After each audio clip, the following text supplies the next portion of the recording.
Hey everybody, it's Ornlu. We're going to try something a little bit different here. So earlier today, I played in the RTSL Team League, which is just a friendly clan league that's going on right now. And I'm playing as part of Stinson with TWest and Pete26196. And unfortunately, I planned on streaming these games, but due to some weird fast proxy issues, I couldn't stream while playing these games. So I thought, okay, let's try something a little bit different here, and we're going to analyze these games, there's no real point in casting them, because I already know all the results, because I played in them. So hopefully we can learn from this, I can learn from this, maybe you guys can learn from this, and then we can all become better players in the end one day, hopefully. So let's get this replay underway. We're just going to put it at a little bit faster of a speed because Dark Age, nothing too crazy. Anyway, just to let you guys all know what's going on, I'll still introduce all the players. I am over here in the yellow on the left flank. The map's just Arabia. Pete will be in the pocket in the green as the Indians. And on the right flank will be TWest as the Cyan Huns. Looks like... okay, I think that's just TWest getting his own sheep. Our opponents will be Team Warriors of the Cross, or WOTC. They are a primarily French clan, and their players are, on average, a lot better than ours. So, I mean, spoiler, we lost both of our games. But, this isn't about, being exciting or anything like that. It's about learning and analyzing. So, yeah. Clement will be here on the right flank as the Red Mongols. Pocket will be Sitaw as the Blue Huns. Sitaw is 2K1, I think. So he's their best player, the best player in the lobby by far. And finally, Unleashed will be in the purple as the Indians on the left flank. So, disclaimer already, for this first game, Pete's mic wasn't working, so our communication is a little not. little awkward. So that's kind of a bit unfortunate. So that's why this first game, there was a lot of communication problems. But, I'm sure there's still something to learn from it. I'm able to lure a deer here. And our plan going into this, because it is hidden pick, free pick, so everyone gets to pick their own civs. So we wanted to have an Indians player, because Indians are pretty crazy in the pocket, and their camels are super good, because we're not playing on the most recent patch where they were nerfed. And yeah, just really good civ for booming and still making camels and stuff. Huns are just a really good civ on both flank and pocket. And they're the only civ between the three of ours that has access to paladins. And then we did an archer civ, so we were debating between Mayans and Italians, but ended up going for Italians because it's kind of a less risky pick. They're slightly worse of a civ on the flank than the Mayans, but they're way better in the pocket because at least I'd have the ability to go for knights into cavaliers, which the Mayans cannot do. So that was kind of our game plan going into it. Looks like our opponents had a pretty similar game plan, except instead of the Italians pick, they went with the Mongols pick.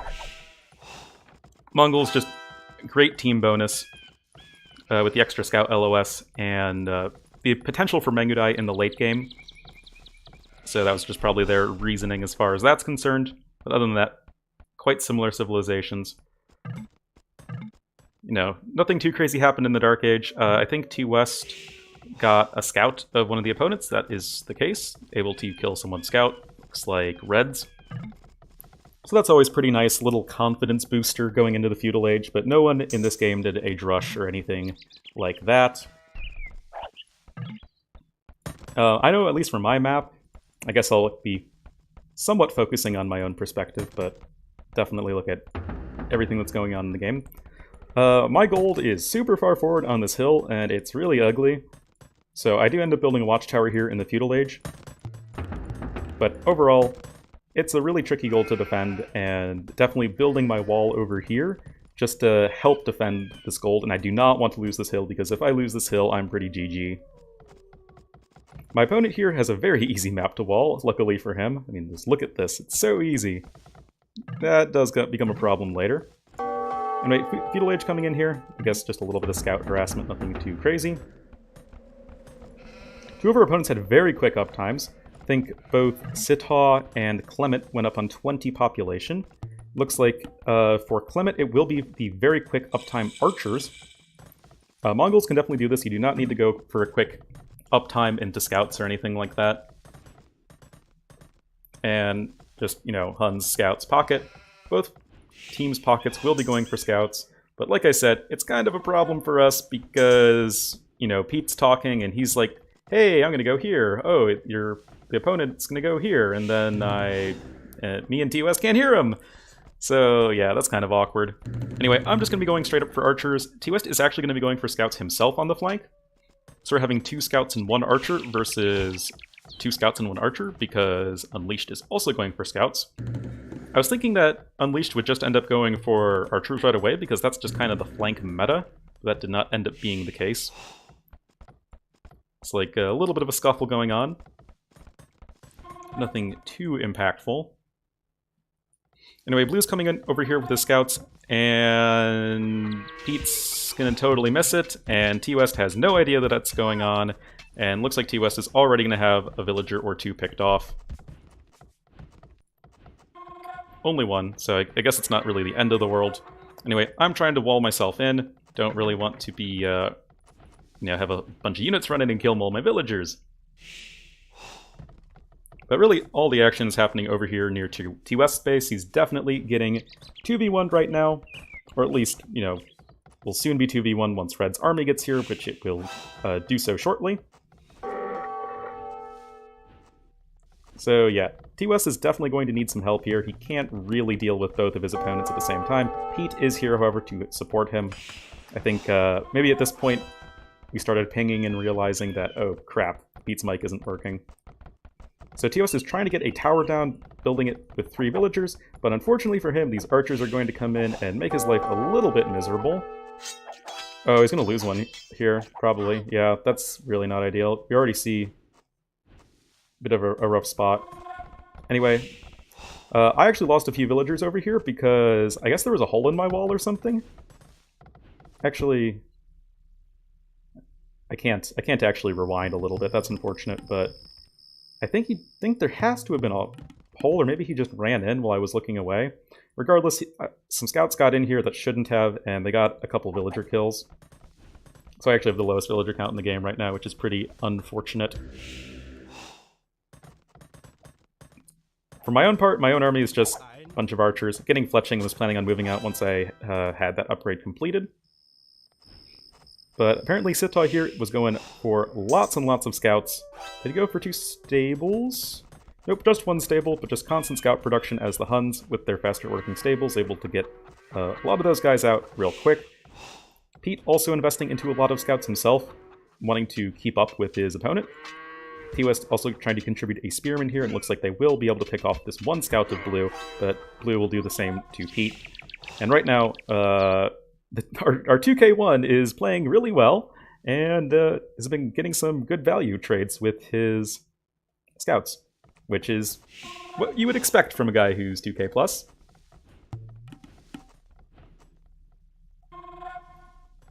Anyway, just a few units dashing around. Pete has done a pretty good job of, or not Pete, sorry, TWest has done a pretty good job of staving off Clement and his archers, but he will unfortunately lose 1 scout and almost all the HP on another one.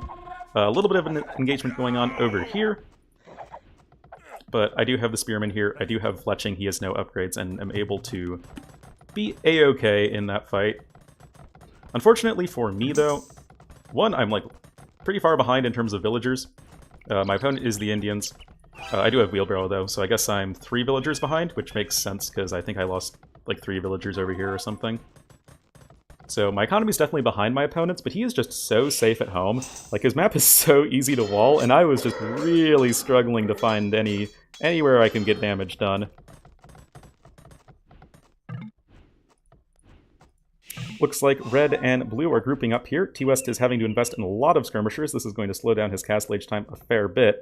And where is Pete's army? I mean, TWest definitely needs his help. Looks like Pete's trying to get some damage done on his own. Looks like he might have killed a villager and lost a scout. But 2 stables from the pocket here are going to be going into knights. Pete will be doing the same thing and be going into camels. However, he is a little ways behind his opponent in terms of uptime, because I think he might have taken some damage, or I don't know. He's a 2k. Sita is a 2k1. You know, he's definitely had a much cleaner opening. Oh, this is going to be really unfortunate for Pete. He's going to have his second stable denied, at least for a little while. Anyway, I come in over here. I actually take a pretty good engagement. 10 kills, 2 deaths. But I'm forced away because of this tower, and I see that blue hits the castle age, and I'm like, oh wait, okay, I do not want to be caught out in the open with my pants down by some knights, so I, like, okay, I have to retreat here. So I did number on Purple's army, but I didn't get any real damage done onto their economies, and I am, I think, the last person to click up? No, TWest is the last person to click up. Wait, no, Clement's the last person to click up. There we go.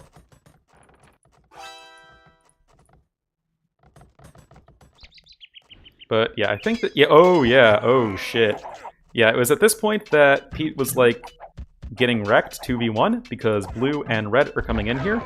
And I'm not sure if Pete really knew what was going on. I think he didn't realize that his mic wasn't working or something, and he's just throwing away so many camels right here. He has lost so many villagers. I didn't realize how badly beaten up Pete was at this point, because, you know, TWest was just not able to support him whatsoever as he is at his own base. This is why teamwork wins team games, guys. Oh yeah, I mean, Pete has no camel upgrades right now. Just the inherent +1/+1 from the Indian smokes, even losing a villager there. He is not able to throw down extra TCs or anything, and that's just a disaster. Here we are. Here's where Pete's like, oh god, I have no idea what's going on. And yeah, now knights are going to be streaming in here from Sita. You know, the nice thing here for us is that Indians versus Huns in the pocket's like kind of a Civ win for us. But, I mean, Civ wins aside, 2v1s are even better than Civ wins, as it turns out. Ooh, even the Spearman getting a nice shot in there. 2 shots in. That was actually really good. That Spearman did, like, what, 45 damage or something in its little life? And yeah, without any upgrades versus the +2 defense, it's kind of rough. TWest finally arriving to the party, but yeah, it's a little rough. Meanwhile, I'm not really doing anything useful. I'm not dying, but I'm not really contributing in any way. My army is slow as molasses, and my opponent's, like, flank is just super walled. Can't really get in, and the opposing pocket's very far away in the back of the map, so it's just so long of like a rush distance to get there. Like, I literally start shooting at this freaking house because I'm like, I don't really know what to do. Meanwhile, Purple, he's just throwing down extra TCs, whereas I am not. I got a university and 1 TC, just for the extra... I wanted to, like, apply some pressure, but my opponent was just walled, and I didn't throw down a siege workshop or anything, and I kind of just... you know, went halfway and ended up doing nothing terribly useful. I do have the best economy on my team, but that's not really saying a lot because my economy is still worse than everyone on the other team's economy. Which is kind of a theme throughout this series. I feel like we didn't boom up enough. Which is weird coming from me, because I usually overboom. But yeah. Blue's on 3 TCs, purple's on 3 TCs, red is on 2, getting his 3rd up, but he's just producing a ton of archers and getting a lot of kills with them. It's at this point that blue and purple and red all join the party, and then this is where I get 3v1'd, because purple, red, and blue are all here, so I'm like, oh shit. And then of course my army is pretty far out of position. I have a really big army but can't do anything useful with it. And then, you know, TWest is doing his best to kill these skirmishers, or killing the crossbowmen, but, I mean, my army's super good. I mean, they're crossbowmen with ballistics, but, you know, how good are units that can't fight? Not that great. But, you know, I will clean up this army. And overall, I could be in a worse spot, but I'm not in a great spot. I have a huge army, but a very small economy. My opponent's on 3 TCs. And I am only on the 2. You know, Pete's just trying to recover. He's been in such a rough spot. He is only getting his 2nd TC starting to be up and running. He's 14 kills to 44 deaths. I realize, oh crap, more units streaming in, purple coming on in. This is another thing we should have done a lot better. We should have just team walled way sooner. Now TWest skirmishers are going to get cleaned up over here. And TWest is, yeah, he's going to be defending from blue right now because blue's got a lot of knight production. TWest is trying to get cav archers up and running, but that's not going to be enough. Oh, especially in these small numbers. Cav archers are just not going to work against crossbowmen. Clement's also getting ballistics. Much later than me, but remember, my army's barely doing anything. Like, my kill-death ratio looks really good, but it's like, I'm not doing anything. I'm just, like, walking around my base. And I have no real way of forcing an engagement onto purple.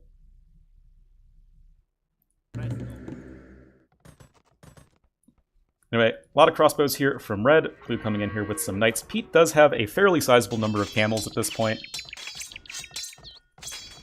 But, you know, they're not the best upgraded, and they're still going to struggle against the crossbowmen with ballistics. More villagers dying here for Pete. He's only at 39 villagers right now. Like, all three of our combined villagers are like 2/3 of their villagers. Because TWest himself, he's just getting his second TC up and running by the looks of things, so this is a big problem for him. Going to be losing even more villagers over here. Myself, more camels running in. More army out of position. I don't even know where the heck my army is. I think it's like all the way over here, yeah. This is pretty bad for me. Losing so many villagers here. We're at like half the villagers of them at this point. Like, yeah, my army is super huge. It's the second largest in the game after red. I mean, we're both the crossbow players. That's kind of what makes sense. But, oh man, looks like... I mean, TWest is really struggling just because blue is in such a better position than Pete. And at this point, we're like, yeah, things are pretty GG. So yeah, we call it GG. Because all of our economies are way too far behind. I still have a huge army. Like, I had, you know, so many crossbowmen that I never was able to do anything with because they just ran away from me.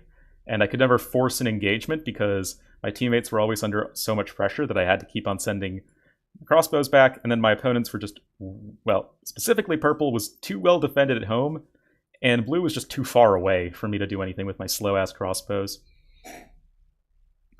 So I think the big takeaways from this game, one, we have to have our mics working.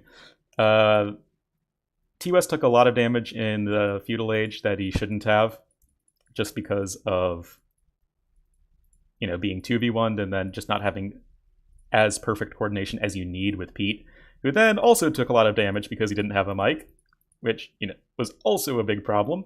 And at that point, you know, I feel like they were just too far behind to really do anything. And then I was in a position where I really would have had to have, you know, been absolutely wrecking my opponent on my side, but I wasn't because I was just, you know, doing absolutely nothing with my army. Like I was just running back and forth with my army, like trying to put out fires, but, you know, and I put one out, two more would spring up. So I was never actually even able to use my army most of the time. So yeah, that game I think was a little more cut and dry. There is a second game. It is a 2-game series, and this Arabia was their home map. So we're going to pick a different home map, and I think the second game should be a lot more interesting to analyze, and probably more interesting for you guys to watch. So with that, I will jump out of this game and jump right into the next game. Welcome back, everybody. We are now in game number 2, and I've put this in the black area because the great map reveal is, voila! It's Water Nomad, everybody's favorite map. I actually really like the map. But we chose this as our home map because it's just such a weird map, and we actually had a game plan going into it, whereas we'd have to assume that our opponents did not have a game plan going into it, which, you know, because no one ever plays this map. So this one is, I think, a lot more interesting, and this was just like a really crazy game to play, even though we ended up losing it, as I said. So let's get right into it. Speed things up a little bit extra in this early game, and then I'll introduce everybody once, you know, TCs start coming down. Okay, I'll slow things down a little bit. Okay, so introducing the players. Colors are switched up a bit just to make things extra confusing. I will be over here as the blue Italians once again. Well, I guess I'm the Italians once again, different color. But I'll be in the very, very far west of the map. My teammates will be the illustrious TWest in the south here, in the Cyan, as the Malay. And finally, the glorious Pete 26196 will be on the right flank as the Vikings. Our opponents will be Unleashed as the Purple Persians on the right flank. Sitaw as the Red Chinese in the pocket. And finally, Clement as the Yellow Japanese on the left flank. So, right off the bat, I'm far behind. Like, way far behind. I guess I was slow to get my TC up, I got housed a bunch of times, like, I just had a really awkward start. And that is entirely my fault. But, yeah, I mean... I guess I didn't have my, my Water Nomad build order down enough. So essentially, our plan going into this is... I mean, as far as civs go, Italians, Malay, Vikings are just the 3 best water civs, and Pete himself is a water player. You know, he plays a lot of islands and stuff like that, so we kind of were hoping that he'd get the pocket, and then he could do his Vikings thing and get a ton of longboats out and kill them. Fortunately, he got the flank, and that ends up being a bit of a problem for us as the game goes on. Anyway, TWest was going to be, you know... Once he landed in the pocket, we determined that, okay, he's going to do a big fish boom while staying in the feudal age for quite a while, making fire galleys to support Pete, who's going to need it because he doesn't have fire galleys. And here you see Pete, the first person to click up. And then transition into more galley stuff and harbors and spam those all over the map because harbors are great for securing map control. And then for me, the Italians are generally going to be your best bet in terms of fire ships and fire galleys as the game goes on, because the half-price dock techs are really important for fire galleys because it means you can get careening pretty much right away in the Castle Age, which is so useful in terms of the longevity of your fire galleys. And Italians in general are just like the best water civ. So remember, no one has a scout or anything at this point. If I switch over to my POV, I'm just sending water buffalo every which way because you have like a million of them on this map. And we're just trying to figure out where our opponents are. If I switch over to like Yellow's POV, he doesn't really know like in depth where we all are. Looks like Blue might have just found TWest at this point. Wait, I'm Blue. Duh. I found TWest. What do you know? It's not like he totally X'd himself at the start of the game. But yeah, everyone's just going to get some docks up and running, I assume. Most villagers are going to be for red and teal, as they are the civs that have more villagers. Not really sure what purple's up to, though, because, I mean, I didn't really know too well in-game, but he ends up going for knights, and that's really weird, because you don't normally go for land units on this map. Also, red has a huge number of fishing ships. He is going to be the last person up to the feudal age, and he's just going to go for a huge fish boom. Anyway, I'm going to be coming out with some fire galleys, because all 3 of us for the Stinson team wanted to be aggressive. It's just, you know, water maps tend to lend themselves towards aggression. Gonna try and get a good demo raft hit onto these fishing ships, and then I realized that he's Japanese at that point, and so the demo ship does nothing! Well, I mean, it injures them, but totally wasted demo ship. Japanese pick's kind of weird. They didn't have a single Italians player. But yeah, not really sure why. Anyway, I'm going to be coming in here with some fire galleys. Military counts are 6 to 3, so Yellow has way more fire galleys than I do. So I have to retreat for the time being, but we're just so far away because I'm in like the very corner of the map that I will feel relatively safe here, have my second dock up and running. And like one of the advantages for me being in the corner of the map here is that I was able to wall myself off fully because, you know, if you've ever played this map, demo rafts blowing up your entire wood line is a very scary thing. And we were all very much, you know, trying to avoid that happening to us. Anyway, both purple and red are going for fast castles. Yellow's really the only one doing anything feudal-oriented. And he's going to be coming in here with some fire galleys. He has more than I do. In fact, he has double the military right now. But with the faster reinforcements for me, I mean, it's just really hard to get anything done in terms of pushing on this map because it takes so long for his reinforcements to arrive. So yeah, so pretty soon we're going to see both purple and red up to the Castle Age.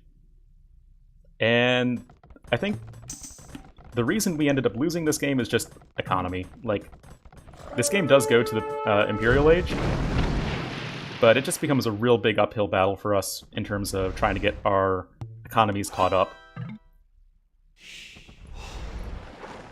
So yeah, I'm definitely on the run from yellow right now. He has 2 more military than I do, but I'm having trouble grouping up all my units because I am not a great water player. But I'm like, TWest, help, help! But yeah, little bit of awkward coordination. That's something we definitely have to improve on. But at this point, we're able to come in, and I believe we pretty much clean up most of this army, no problem. Oops. Yeah. So yeah, at this point, I'm like, TWest demo ship! And yeah, TWest eats kind of a big demo hit, but it's all good. We cleaned up most of these fire galleys, and that's the important thing. Meanwhile, over on Pete's side, he seems relatively safe at home. He has not killed a single unit or lost a single unit just yet. Maybe he didn't know where purple is. I mean, he's just kind of running around with his galleys, not really finding a whole lot. Now Clement's in the Castle Age. And yeah.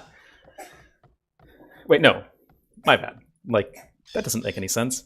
Yeah, he's still in the Feudal Age, but Red's in the Castle Age. Sitaw. And yeah, he's just going for fire ships. He's going to be throwing down an extra TC, and yeah, just his fast castle with a ton of fishing ships is probably going to start paying off, because I am going to be their victim of choice. But here we're like, okay, yellow is kind of stuck out by himself a little bit, and, you know, he's in the middle. So if we gather up all our armies, we didn't think that they'd have anything really to stop that. And I think we're correct. I think this is the point when we really could have gotten a whole lot done. Because, like, look how many fire galleys there are between me and TWest, and then Pete has the galleys to support. That was a really huge demo shot, though. Oh my god. Chinese demo ship, so much HP, man. But regardless, I think we're still going to be A-okay. I mean, I know for a fact we're going to be A-okay. And we really do start to take it to them in terms of military right now. Like, between all of us, we're looking at, what, around 38 military or something like that? And our opponents are at, like, 15? And I really, really think we need to do more damage here, because what we ended up doing was like, okay, we can't just run into their TC, like, you know, Pete and I are attempting to do right now, because this map is really buggy in terms of unit pathing. I mean, look at all this. Actually, Pete's losing so many galleys here. I lost like 1 fire galley, but now... Wait, no, that wasn't me, that's TWest. TWest is the noob here. Not really. But yeah. A lot of units lost here for us at that TC for no real reason. I think that was just a huge mistake for us. Oh yes, it is at this point that Pete is starting to get raided by some knights that probably just wandered in via Palisade Gate, and Pete's like, what the heck, I have knights in my base. Bloodlines on +1 defense. And Pete's losing a fair few villagers here. I mean, all of them have way more villagers than we do. And I'm getting War Galley and getting Careening, but again, my macro is like kind of bleh this game, just because I guess I'm not used to water maps enough. But I do have a fair number of fire galleys at this point, or fire ships now, and they're going to have Careening, which makes them a lot better against War Galleys. And it looks like Pete has cleaned up all of the offending knights at this point. But for some reason, purple is just totally untouched this game. Does Pete not know that purple is there? I feel like purple is I mean, he knows that purple's here, but he's like pretty far away from his teammates. Like, we kept on trying to push into yellow and red, and yeah, yellow's kind of out at the front by himself, but red is very close in terms of being able to support him. I feel like we probably should have focused purple more, especially since he wasn't really making a navy. But anyway, Pete will be our last player up to the Castle Age because he took a fair amount of damage. And at this point, I think we're all just trying to marshal our navies a little bit and take a good engagements as a team. But yeah, I'm the only player with careening, so that's going to help a fair bit against the War Galleys, because at this point we're also going to be seeing Clement switching into the War Galley. We were talking in Discord, contemplating, okay, who should go for War Galleys, who should go for Fire Galleys, or Fire Ships, and we ultimately decided that it would be best for, ideally, me to go for the War Galleys as well, because I think TWest wanted to have fire ships available on this side because Pete can't make them, and he really, he's going to need to switch into longboats in the Castle Age, and that's just a little bit more awkward of a transition. But as it happened, I really didn't think I could make a good transition into War Galleys because I didn't have any of the upgrades like fletching or ballistics or anything like that, and I was already pretty well set up to go for fire ships. So we were like, okay, let's just have you keep going for fire ships. And then TWest also ended up going for fire ships. So we had 2 players going for fire ships this game, which may or may not have been a good idea. I think if Pete was in the pocket, that would have worked out a lot better, as he is now getting his longboats out and rolling. He actually didn't get the War Galley upgrade. That's kind of a strange one. Doesn't he have... I mean, Pete's military is massive right now. Oh, here we go. Pete's getting a fair amount of damage done to purple. I guess not that much, but he's harassing him at the very least. I think Pete should have invested in the War Galley upgrade. I mean, it's not that expensive, and he just could be getting so much more damage done. TWest is here with his own fire ships, but they're not really getting a whole lot done. Anyway, purple's on the back foot here, and I'm kind of glad that my 2 teammates are pushing purple, as he's kind of out on his own. That makes me kind of 2v1 right now, and I make the mistake of trying to go forward at that point, which is not too smart. You can't really push 1v2 too easily. But yeah, it's going to be fire ships for red, and then War Galleys for yellow, and I'm just going fire ships. And I just don't have that large of an army. I mean, my population's pretty low, honestly, and didn't play that well this game, but I guess I was trying, man. Not used to this sort of thing. And I still think I'm taking relatively good engagements considering. I mean, my fire ships are doing work with careening. Oh, this was dumb. Don't fail patrol right there. But I realize, okay, once the reinforcing fire galleys come in, I can't take this fight. Especially with these more galleys coming in. So I'm just kind of stuck falling back. Pete's military is huge right now. He's at 36 army. And yeah, it looks like they're really doing a lot of damage to purple over here. Actually, not even that much damage. I keep on thinking that with these huge armies, they should be getting more done. But oh man, Pete really should have just gotten War Galley. I get that longboats are good, especially against fire ships, but I mean, I feel like these galleys could have done so much more if they were War Galleys. Meanwhile, I'm trying to hold on at this point. My army's kind of getting wrecked. My KD is pretty atrocious at the end of this game, but that's kind of what you'd expect from the person going for fire ships. So I'd actually say that that one isn't entirely my fault. Anyway, we are going to be pushing them back at this point. Sithal will be our first player to click up to the Imperial Age. This is a good point in time to look at the economies. 85 villagers for red, 72 for purple, 59 for yellow. And Pete and I are still sub 50, and TWest is only at 73. So, especially Red's economy is so much larger than ours.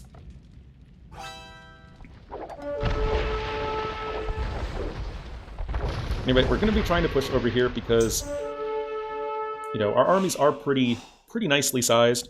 Clement's going to be getting careening himself at this point.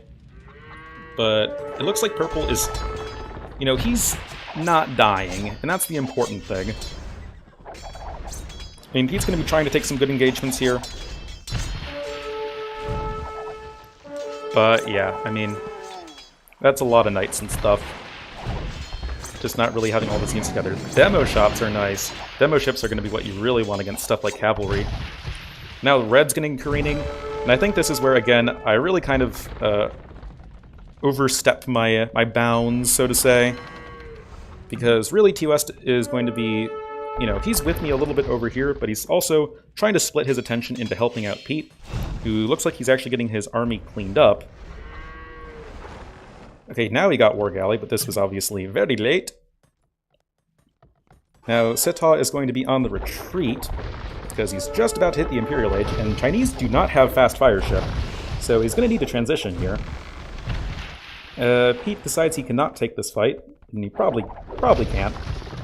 Fireships are good, man. And Yellow just has a huge fleet right now. He's at 38 military, largest in the game right now.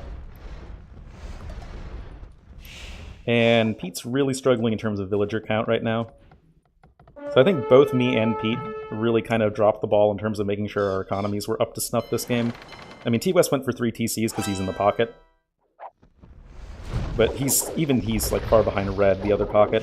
But now we have harbors up and rolling, and I really like this as a concept at least. Because, I mean, they're cheap, they only cost as much as a dock, and they provide some really nice sort of, you know, it's a place for your ships to hang out. You know, a staging point for your attacking your opponents.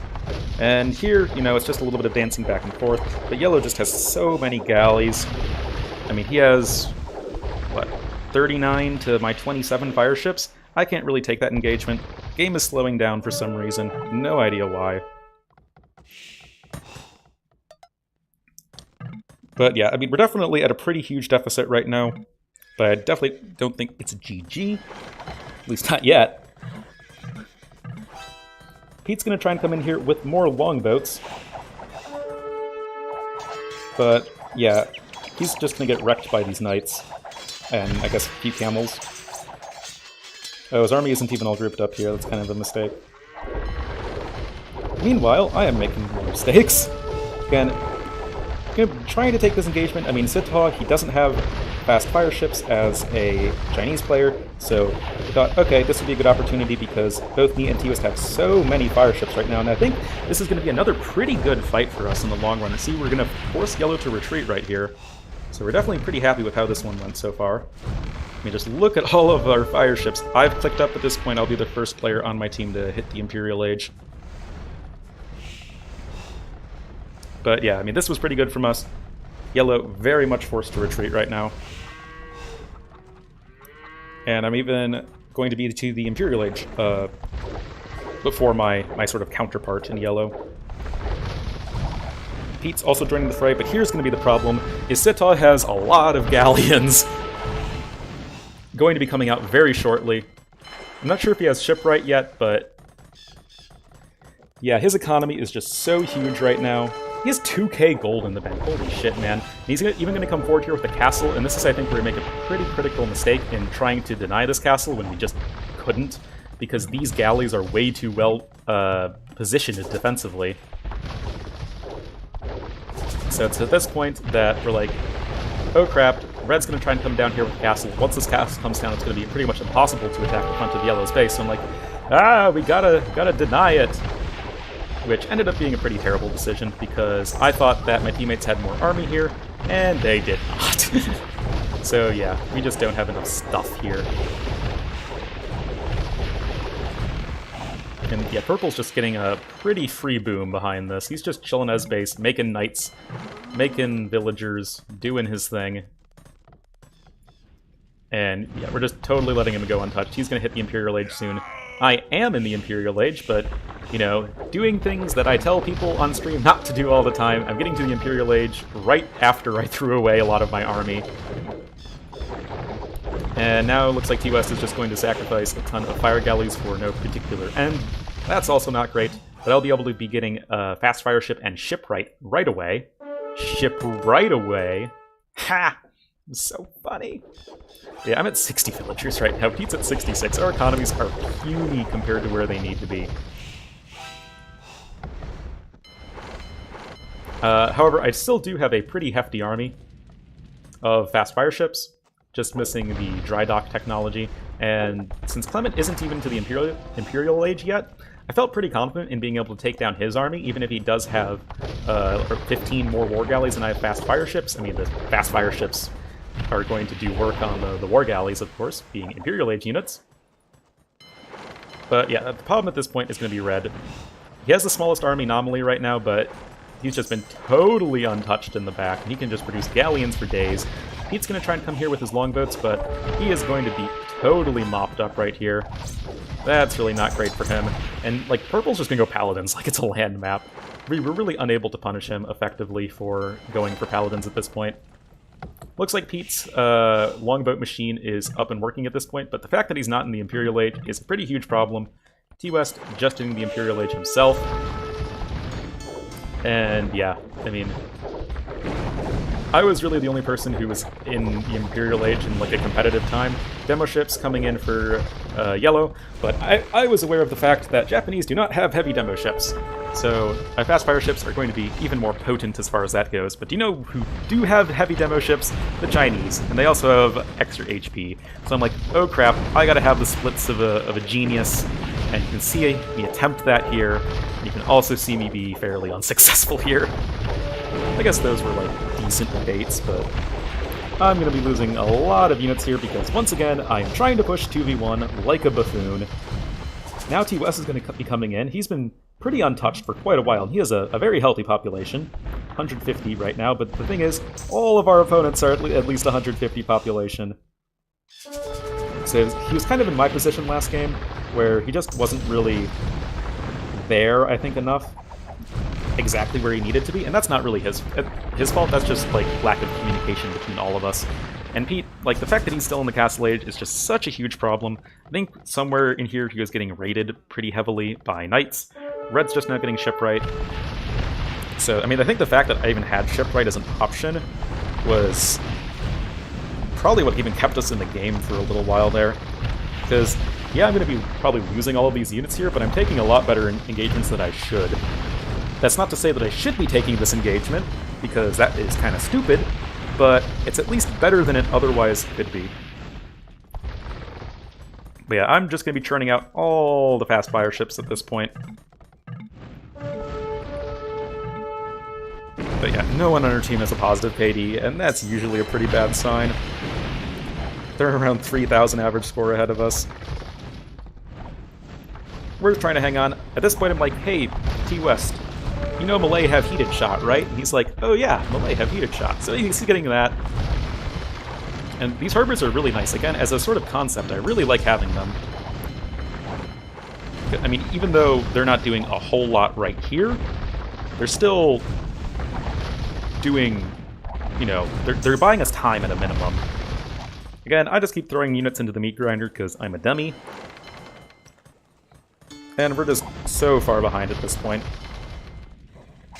Clement's now getting Shipwright. Looks like Pete's economy is totally getting gutted by the cavalry. Just, you know, TC's garrison. Eventually he'll probably be taking good engagements with these longboats, but he's only halfway up to the Imperial Age right now. He has a huge army, but he has to keep it at home, and the fact that it's a Castle Age army means that it's really not going to do a whole lot against this massive galleons from yellow and red. And, you know, I can try and hold on all day long with these fast fire ships, but the fact is, I just have half the military of either yellow or red, and the fact that yellow and red are about to start pushing together is just going to be pretty overwhelming. Yeah, red's going to come in here with another castle. That's going to be, you know, super good for them. Going to destroy all of these harbors. Reduce TWest's dock production, because of course the harbors are his production facilities. And at this point I'm like, okay, we cannot let this castle go up. And I try to take this fight. Again, really dumb idea. It's now yellow and red joining their fleets together. I have half their numbers. I have half their numbers individually. Like right now I have like a quarter of their numbers. Red's going to come in with some heavy demo ships. That's going to be a problem for me.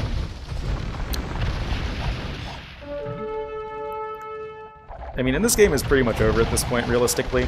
We're just, you know, trying to hang on. They're all approaching 200 population. Unleashed has so many soon-to-be paladins. There we are. Boom. And yeah, there's just no way Pete can stand up to this 2v1.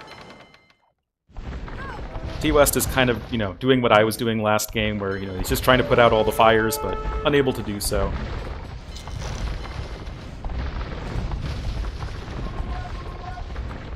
And yeah, I think we call GG pretty soon here. Because, yeah, I'm at 123 population, TWest is at 135, and Pete's at 94.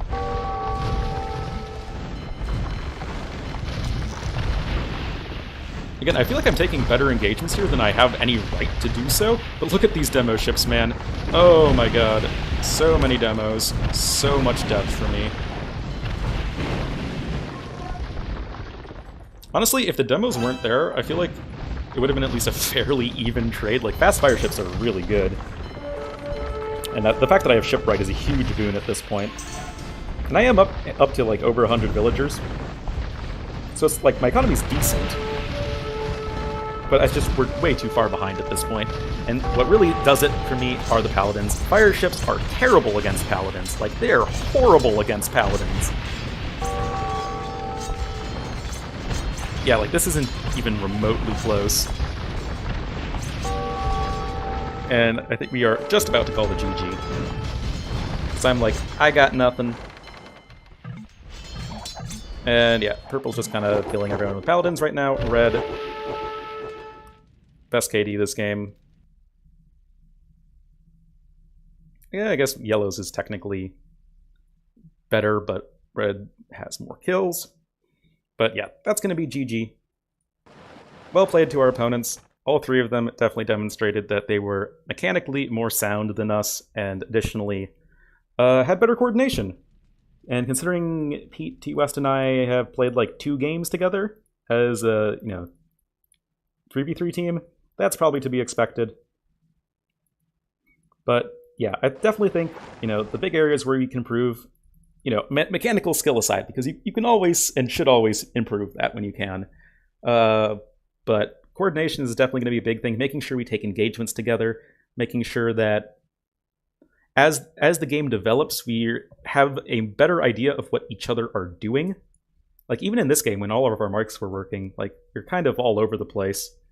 And just, making sure that we take good engagements, making sure we keep our economies up. I think we all were just trying to be too aggressive. Like, trying to just really power on the military without building up our economies, and then just not getting enough damage done. Like, especially when we were, like, right here in the early Castle Age, when we just had so many more ships than our opponents, but we just backed off, I guess, just to not attack for some reason. So just, being better coordinated, making sure that we get our economies, that we don't let our economies fall too far behind if we're doing something aggressive.